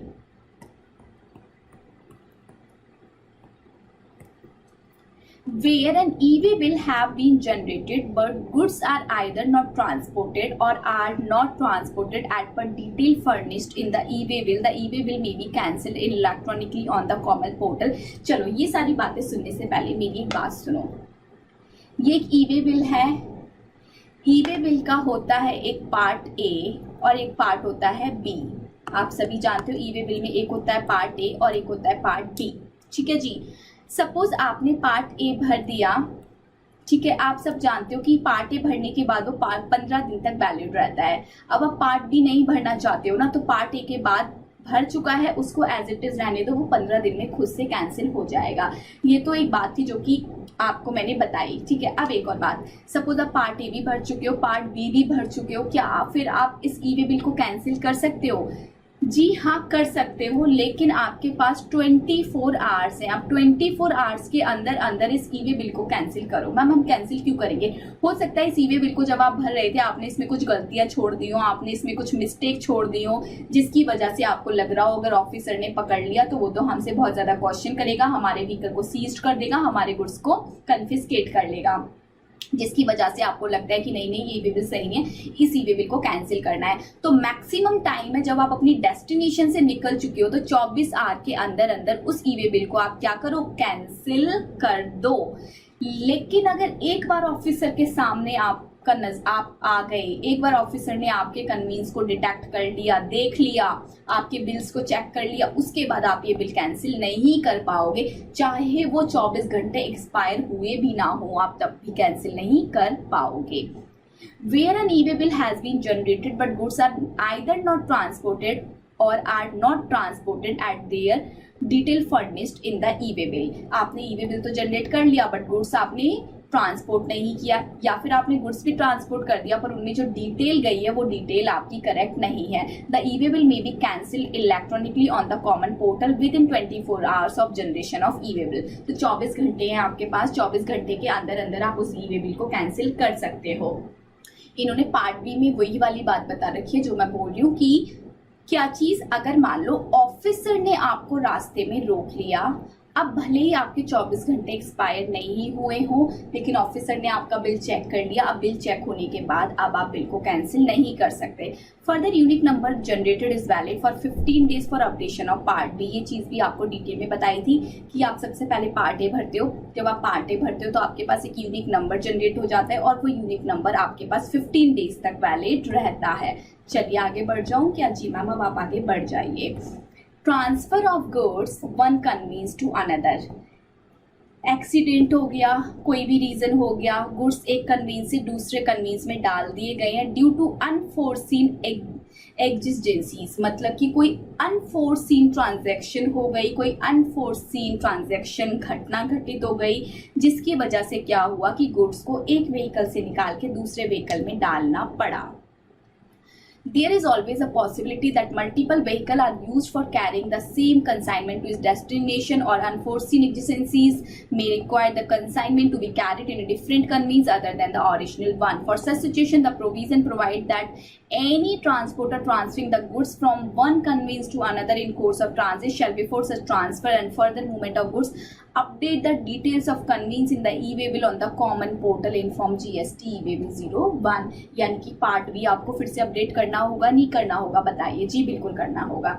चलिए अब यहाँ पर ये कंसोलिडेशन के प्रोविजन है जो कि अभी नहीं कराए हैं, इससे नीचे आ जाइए, फिर इसके बाद में वापस उस टॉपिक पर आऊंगी। ठीक है जी मैम, ये एक टॉपिक है जिसमें इन्होंने क्या लिखा है, situation where E way bill is not required. तो मैंने आपको बताया था कि अगर अप टू 50,000 है तो 2 एक्सेप्शन थे, लेकिन अगर 50,000 से हम ज़्यादा की बातें करें तो फिर कुछ केसेस ऐसे हैं जहाँ पर आपको ई-वे बिल की ज़रूरत नहीं है। तो कुछ केसेस जो कि बहुत ज़्यादा इंपॉर्टेंट है, आउट ऑफ 14 मैंने यहाँ पर लिखे हुए हैं।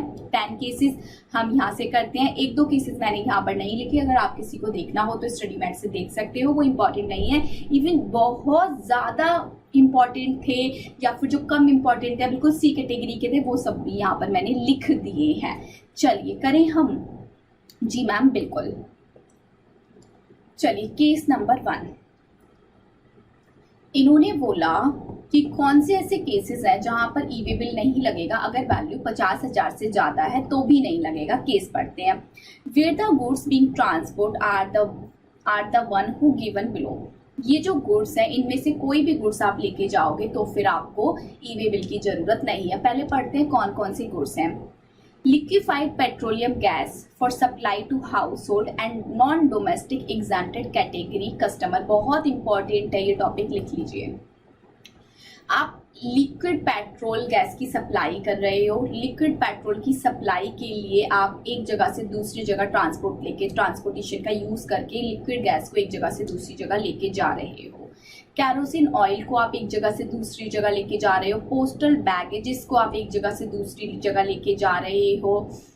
Postal baggages transported by department of post, जिसमें कोई आपका इंफॉर्मेशन है, की इंफॉर्मेशन है, उसको लेके एक जगह से दूसरी जगह जा रहे हो।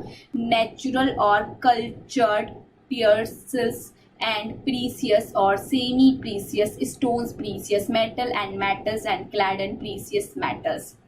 कह रहे हैं कल्चर्ड पर्ल्स वगैरह वगैरह है, कोई natural and precious, semi precious, कोई स्टोन है, कोई मेटल है, कोई डायमंड है, कोई बहुत ही ज़्यादा प्रीसियस चीज़ है जिसको आप एक जगह से दूसरी जगह लेके जा रहे हो। आप करेंसी को एक जगह से दूसरी जगह लेके जा रहे हो, या फिर use personal and house hold effect को एक जगह से दूसरी जगह लेके जा रहे हो। इन सब केसेस में आपको ई-वे बिल की जरूरत नहीं है।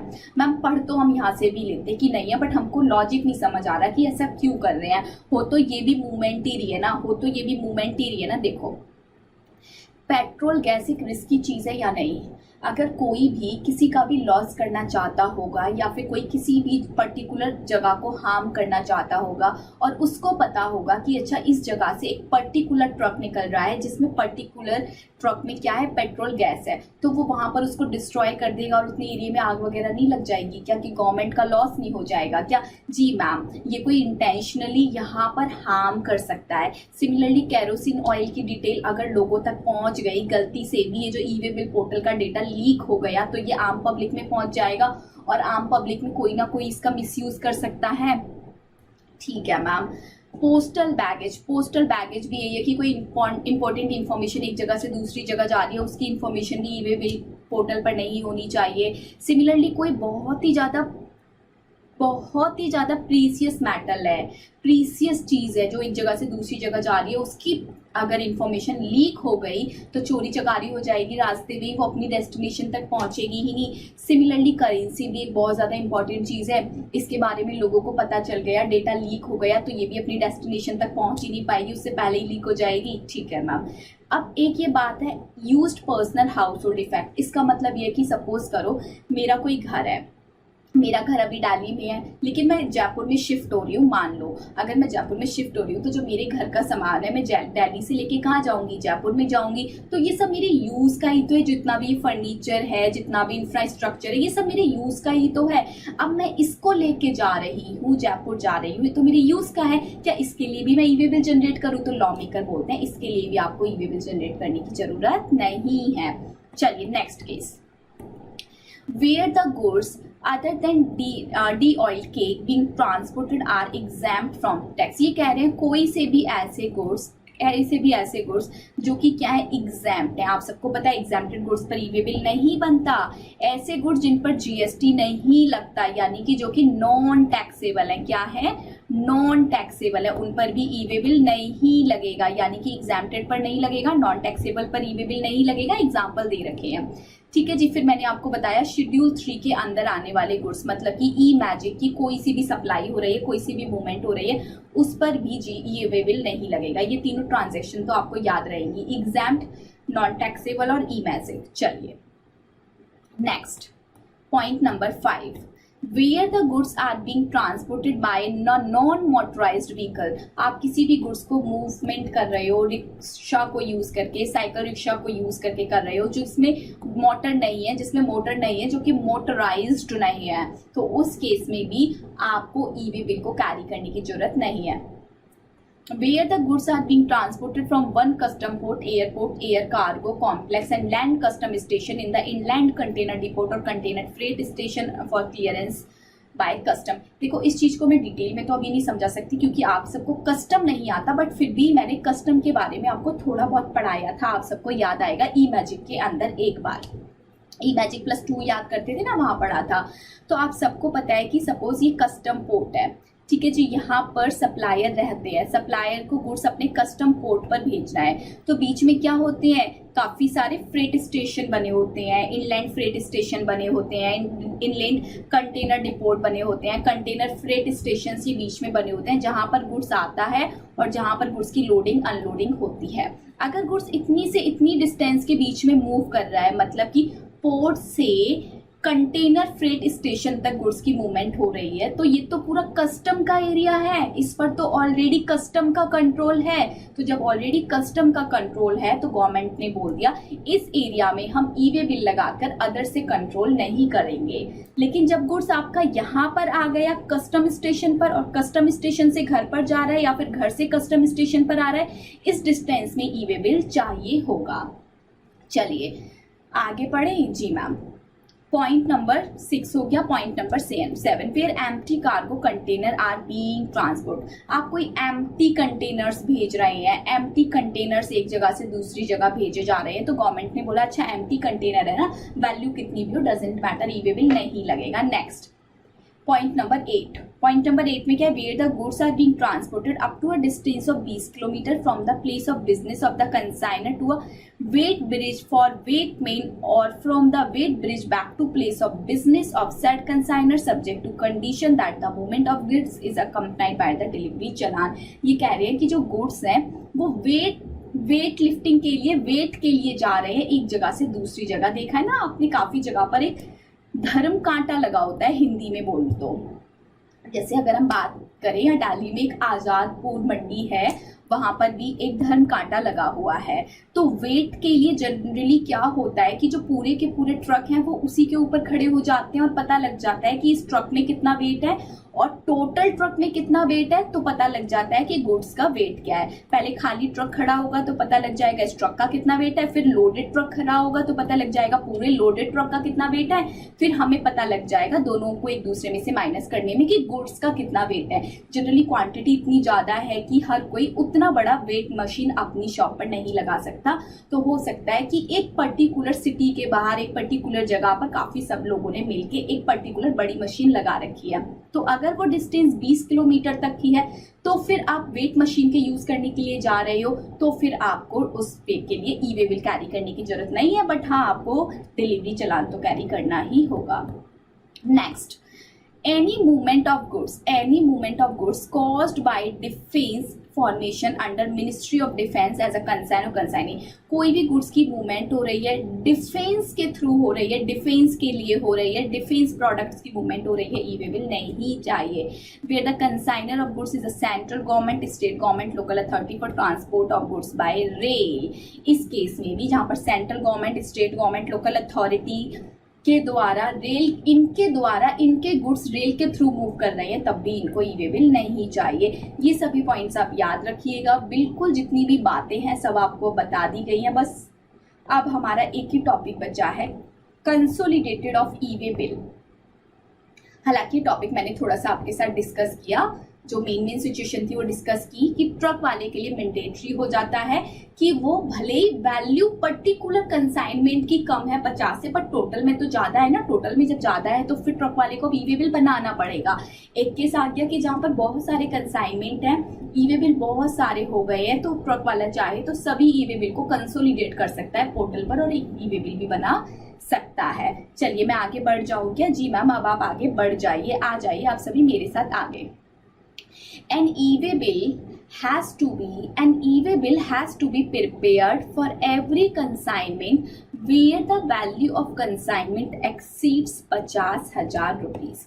ये क्या बोल रहे हैं कि जब जब कंसाइनमेंट की वैल्यू 50,000 से ज्यादा होगी तो वहां पर आपको क्या करना पड़ेगा? ई वे बिल प्रिपेयर करना पड़ेगा। यस और नो जी करना पड़ेगा। And E way bill has to be prepared for every consignment where the value of consignment exceed rupees 50,000 where multiple consignment of varying value per consignment, different value के बहुत सारे consignment है, are carried in a single vehicle। E-way bill needs to mandatorily generated only for those consignment whose value exceed 50,000। This does not, however, preclude the consigner or consignor transporter to generate E-way bill even for individual consignment whose value is less than 50,000 per consignment। ये क्या कह रहे हैं? ये क्या बोल रहे हैं? ये वही बात बोल रहे हैं कि वैल्यू 50,000 से ज्यादा है तब तो ई वे बिल बनेगा। ठीक है जी। अब एक ही कन्वेंस में बहुत सारे बिल्स हैं, उन बहुत सारे क्या है, बहुत सारे कंसाइनमेंट्स हैं, सबकी वैल्यू अलग अलग होगी। तो जिनकी वैल्यू 50,000 से ज्यादा है उनका बिल तो उनके सप्लायर, रेसिपिएंट और ट्रांसपोर्टर तीनों ने मिलकर बनाया ही होगा।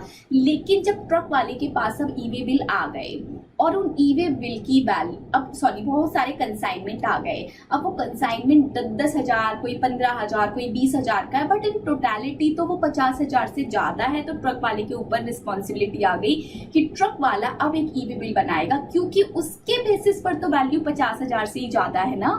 ठीक है मैम।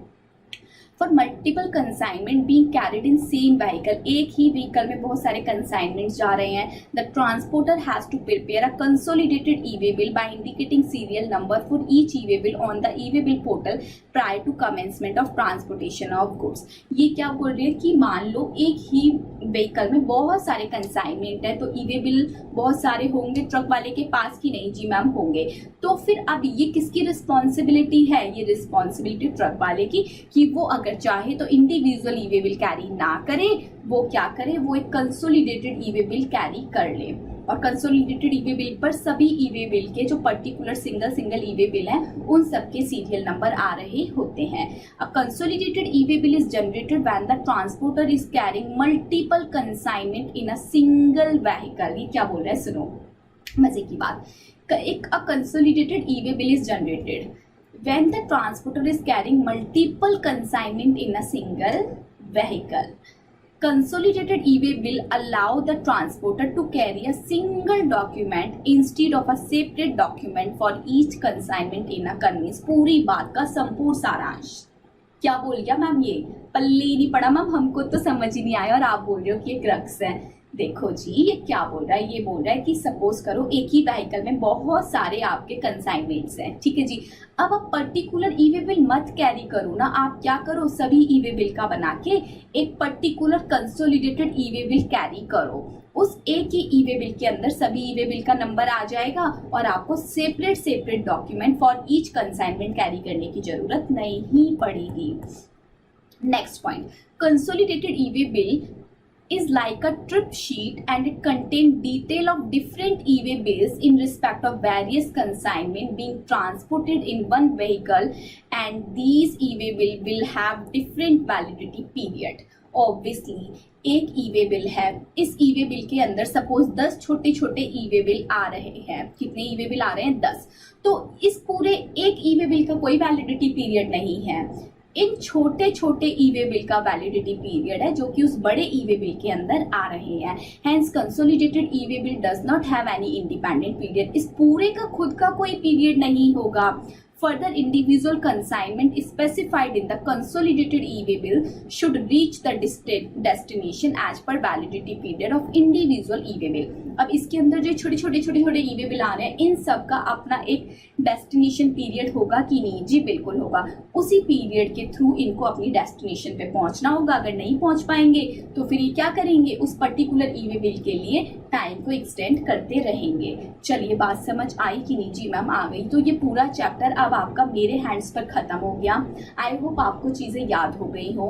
कल की क्लास लगाई, आज की क्लास लगाई, मोर देन इनफ टाइम लगाया, बहुत टाइम लगाया, ठीक है जी। अब मैं मानती हूँ ये चैप्टर आपके माइंड में अच्छे से फिट हो गया होगा। तो एक बार हैंड रिटन नोट्स पढ़िएगा जो आपने बनाए हैं इस बार मेरे साथ। इस बार मैंने कोई बना के नहीं दिया, आप सबने बनाया है। फिर ये चैप्टर पढ़िएगा, ठीक है जी। फिर पास्ट ईयर में खैर क्वेश्चन इसके ऊपर आया नहीं है, एक ही क्वेश्चन आया हुआ था। अब की बार आप आरटीपी मॉक टेस्ट पेपर करते हो कि नहीं करते हो? प्लीज करो। पास्ट ईयर के क्वेश्चंस मत करना, वो मैं आपको करा देती हूँ, तो उसमें इतनी टेंशन नहीं है। लेकिन आप क्वेश्चंस करो मॉक टेस्ट वाले, आप क्वेश्चंस करो आरटीपीज वाले। पास्ट ईयर वाले मैम क्यों ना करें, आप टेस्ट में कर तो देते हो जी। चलिए, टेस्ट में मैंने आपसे सारे क्वेश्चंस करा रखे हैं सभी चैप्टर के। अच्छा, एक टेस्ट आपका वैल्यूएशन चैप्टर का होना है और वो चैप्टर का टेस्ट जो होगा वो आपका होगा, मैं आपको 2-3 दिन का टाइम दूंगी। काफी स्टूडेंट ने मैसेज करके कहा था कि मैम प्लीज टाइम दे देना, टाइम दे देना। तो इस बार आपको टाइम मिल रहा है, टाइम मैं आपको दे रही हूँ। आपका जो टेस्ट होगा वो होगा आपका ट्यूसडे में ले लेते हैं जी, ट्यूसडे ले लेते हैं। ट्यूसडे आपका टेस्ट हो जाएगा। संडे तो अब टेस्ट नहीं हो पाएगा क्योंकि एक दिन में तो आप नहीं पढ़ोगे और आपको अच्छा खासा बहाना मिल जाएगा। चलो, मैं ग्रुप में मैसेज डाल दूंगी, ट्यूसडे को टेस्ट होगा या फिर आफ्टर ट्यूसडे होगा। चलिए, बाय बाय, टेक केयर।